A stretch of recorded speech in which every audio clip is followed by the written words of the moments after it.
हमारी फिल्म जो है इमरजेंसी 17 जनवरी को आ रही है। ये वही इमरजेंसी है जिसकी हर जगह चर्चे होते हैं, चाहे पार्लियामेंट हो, चाहे न्यूज़ चैनल्स हो, चाहे पक्ष हो, चाहे विपक्ष हो। आपने देखा होगा कि मिसेस गांधी पर आज तक कोई फिल्म नहीं बना पाया। एक फिल्म बनी थी किस्सा कुर्सी का, जिसका किस्से आज भी चलते हैं।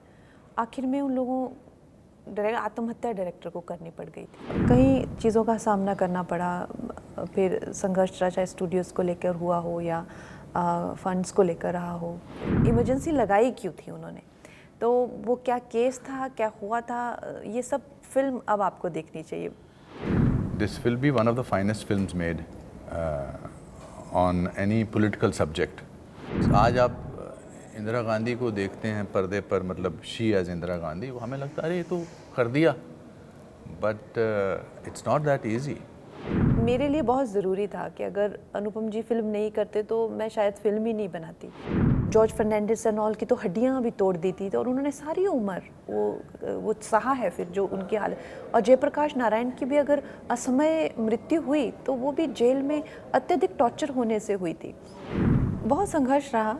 जैसा आपने देखा होगा कि मिसेस गांधी पर आज तक कोई फिल्म नहीं बना पाया।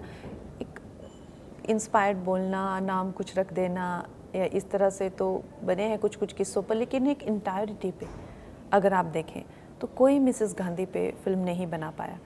एक फिल्म बनी थी किस्सा कुर्सी का, जिसका किस्से आज भी चलते हैं। आखिर में उन लोगों आत्महत्या डायरेक्टर को करनी पड़ गई थी। इस तरह का जो है वो माहौल उनके लिए कर दिया गया था। तो आज के दौर में भी एक तो सबसे पहले तो हिम्मत ही हमें तब आई क्योंकि अब जो है इस दौर में freedom of expression is there. और चाहे ठीक है, हमें ये फिल्म न जाने कितने समूहों को दिखानी पड़ी। ये फिल्म की हर चीज़, चाहे वो अगर आप देखें डॉक्यूमेंटेड हिस्ट्रीज़ हो, प्रमाण देना हो, कहाँ से है क्या सोर्स देना हो, वो हमने एक एक चीज़ पे हमारी फिल्म की स्क्रूटनी हुई है, एक एक चीज़ पे। उसको पार करते हुए, उसको लांघते हुए आज हम यहाँ पर आए हैं। तो we have lot of faith in our constitution, country और सेंसर बोर्ड, जिन्होंने आज हमें अलाउ किया है। And we are very happy and very eager to show the film to the world. Kanha ji, जब आप एज ए डायरेक्टर इस फिल्म को कर रहे हो, एज ए प्रोड्यूसर भी कर रहे हो, बहुत सारा पैसा लगता है। कोई फिल्म बनाना कोई खाने का काम तो है नहीं, ऐसा नहीं। और आपको ये सब अंदाज़ा था कि इस तरह की तकलीफ़ें हमको फेस करनी पड़ेगी या नहीं? मुझे इस बात का अंदाज़ा बिल्कुल नहीं था कि मुझे इमरजेंसी बनाते वक्त इतनी ज़्यादा, क्योंकि मेरी फिल्म्स जो हैं अगर आप देखें इससे पहले उसी बजट में मैंने बनाई है। एक बड़ी कंफर्टेबली जो है वो मेरी फिल्म उस बजट में बन जाती थी। और हमेशा मेरे प्रोड्यूसर्स रिलेटिवली न्यू हुए हैं। ऐसा तो नहीं कि मैंने कभी किसी स्टूडियो के साथ काम किया हो या तो मुझे लगा मैं कर लूँगी, थोड़ी मुशक्क़त होगी लेकिन बन जाएगी। लेकिन कई चीज़ों का सामना करना पड़ा, फिर संघर्ष रहा, चाहे स्टूडियोज़ को लेकर हुआ हो या फंड्स को लेकर रहा हो। तो इस तरह के कई, और सबसे बड़ी बात कि ये चीज़ को लेकर सबको हमेशा से कॉन्फिडेंस नहीं था कि ये फिल्म बना तो दें लेकिन क्या कभी रिलीज़ हो पाएगी क्या नहीं। और ये भी था कि अब 24 इलेक्शंस तक ये बना पाएगी कि नहीं, फिर इलेक्शन के बाद क्या होता है क्या नहीं। तो ये इस करके ना ज़्यादा मुझे दिक्कतें आई। जो विरोधी स्वर उठते हैं उनका एक्सप्लेनेशन, अब तो सरकार भी ऐसा नहीं कि सरकार के विरोध से कोई फिल्म बना रहे हो या सरकार के पक्ष में कोई फिल्म बना रहे हो, आपका कोई एजेंडा ऐसा नहीं है। आप तो एक रियल कहानी दिखा रहे हो। आपकी फिल्म में एक ट्रेलर में हमने देखा डायलॉग है, राष्ट्रपति जी उसका विरोध कर रहे हैं। तो राष्ट्रपति जी को भी चैलेंज किया था ये रिसर्च टीम ने, रियल। हाँ बिल्कुल बिल्कुल। मतलब वो एक इंसान की जिद थी, इमरजेंसी एक प्रधानमंत्री की जिद थी या पर्सनल एक एजेंडा था, क्या था थोड़ा सा जो ट्रेलर में दिख रहा मैं फिल्म एक्सप्लोर उस ये सब चीज़ें तो आप, मुझे लगता है फिल्म के लिए छोड़ देनी चाहिए आपको फिल्म देखनी चाहिए। तभी इंटायरिटी में बोलने का मतलब है नहीं। मैंने एक्चुअली ये फिल्म इसलिए बनाई है क्योंकि बहुत ज़्यादा इस बात को लेकर चर्चाएं होती हैं, हमारे पार्लियामेंट में भी होती है, बाकी सोशल मीडिया पे भी होती है कि वाकई में हुआ क्या था। और बहुत सारी चीज़ें जो है वो बोलने भी नहीं दी जाती हैं कि एक्चुअली में माजरा क्या है। उस पर भी बहुत कि इमरजेंसी लगाई क्यों थी उन्होंने, तो वो क्या केस था, क्या हुआ था, ये सब फिल्म अब आपको देखनी चाहिए। खैर साहब, आपसे भी मैं पूछना चाहूँगा, आप इसमें फिल्म में जयप्रकाश नारायण की भूमिका में हैं। कितना पढ़ा आपने जेपी को इस फिल्म को करने से पहले, या क्या? मैं तो उस दौर से हूँ जिस दौर में मैं नेशनल स्कूल ऑफ ड्रामा में था, जब 1975 में इमरजेंसी लगी थी। बाकी मुझे खुद ज़्यादा रिसर्च करने की ज़रूरत नहीं पड़ी, क्योंकि कंगना ने सब कुछ करके आई थी, सबका होमवर्क खुद ही करके आई थी। अभी आप इससे पहले हम इमरजेंसी के बारे में बात कर रहे थे। आई थिंक अब टाइम आ गया है इस फिल्म की सिनेमैटिक ब्रिलियंस के बारे में बात करना चाहिए। हर फिल्म जो फिल्म मेकर बनाता है वो ऑब्वियसली रिसर्च करते हैं। This will be one of the finest films made on any political subject cinematically. जब हम JFK की बात करते हैं जिस इंटरनेशनल सिनेमा में, अब इस फिल्म को हमको कंट्रोवर्सी से कि कैसे बनी, क्या हुआ, अब हम इसको इससे ऊपर वाले प्लेटफॉर्म पे ले जाना चाहिए कि now watch the film how a girl in this case from, ये इतना एफर्टलेस काम करती हैं कि इसके पीछे कितनी मेहनत करती हैं उसका अंदाज़ा नहीं करवाती हैं। इट इज़, आज आप इंदिरा गांधी को देखते हैं पर्दे पर, मतलब शी एज इंदिरा गांधी, वो हमें लगता है अरे ये तो कर दिया, but it's not that easy. इसमें इंटरनल अप्रोच जो की है, एक्सटर्नल अप्रोच जो की है, पूरी फिल्म को डायरेक्ट करना, एक्ट करना, I think she is one of the finest directors that I have worked with. Thank you so much. He's been so kind always, and I must say that मेरी तो film के ये hero हैं। अगर आप देखें तो, अगर मैं एंटी हीरो हूँ तो ये हीरो हैं।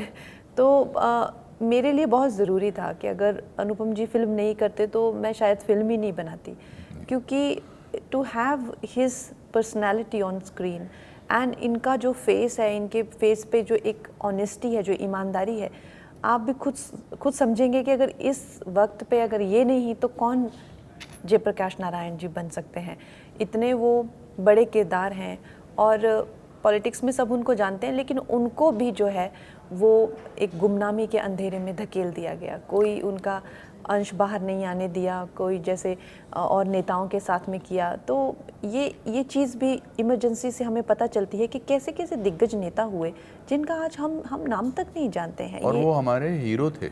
मैं तो स्टूडेंट था, ड्रामा स्कूल का स्टूडेंट था, हालांकि he became the new hero of the youth of that time, who represented honesty, a certain amount of class, a certain amount of जद्दोजहद को कैसे उन्होंने वो रिप्रेजेंट किया है। और जो साहब, आपकी फिल्म में एक बहुत इंटरेस्टिंग लाइन है, जयप्रकाश नारायण जी जेल में हैं, उन्हें भी पता है उनको जेल में किसने डाला, पूरे विपक्ष को इंदिरा गांधी ने जेल में डाला, और वो चिट्ठी लिख रहे हैं उनको। जी, ये डेमोक्रेसी की कितनी खूबसूरती उस वक्त हुआ करती थी। जी, अभी तो सब धरना प्रदर्शन चल रहा है या क्या है, इसके बारे में क्या सोच रहती थी?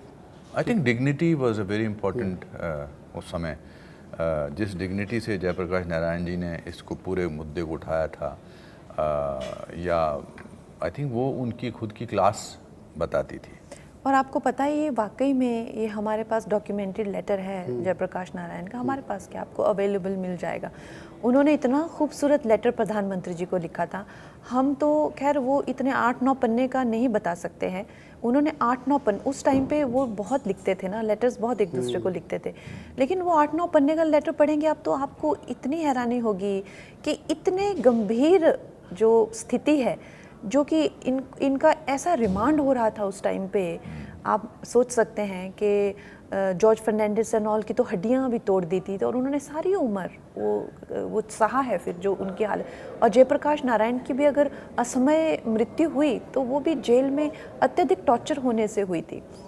तो उस वक्त पे इतना उनमें एक, आप समझिए कितना एक प्रधानमंत्री को लेकर और कॉन्स्टिट्यूशन को लेकर उनकी एक वो आप भावना समझिए। उन्होंने कितना सुंदर लेटर उनको लिखा है।